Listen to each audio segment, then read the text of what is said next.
இங்கிலாந்தில் நடைபெற்ற குட்வுட் festival of speed கண்காட்சியில் பிரிட்டிஷ் ஹைப்பர் கார் நிறுவனமான மெக்முர்டரி ஆட்டோமேட்டிவ் நிறுவனம் தலைகீழாக ஓடும் காரை அறிமுகப்படுத்தி பார்வையாளர்களை மிரளச் செய்துள்ளது. ரோலர் கோஸ்டரை போல புவியீர்ப்பு விசைக்கு நேர் எதிராக இந்த காரை நிறுத்துவதில் தொடங்கி தலைகீழான சாலையில் எந்த வேகத்திலும் பயணிக்கலாம்.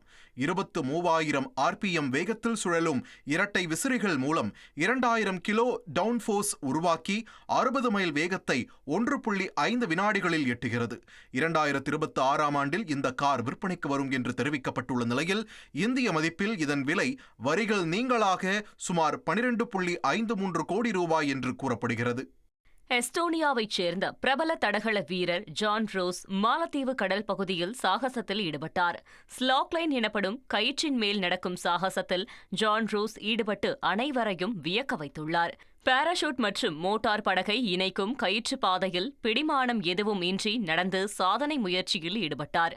அப்போது படகில் இருந்தவர்கள் ஆரவாரம் செய்து அவரை உற்சாகப்படுத்தினர்.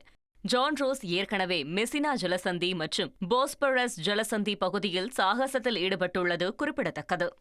ட்ரெண்ட ஃப்ரெண்ட் ஆக்கிக்கோங்க. தந்தி டிவியின் சப்ஸ்கிரைபர்ஸ் அண்ட் ஃபாலோவர்ஸ் குடும்பத்துல நீங்களும் இணையுங்க.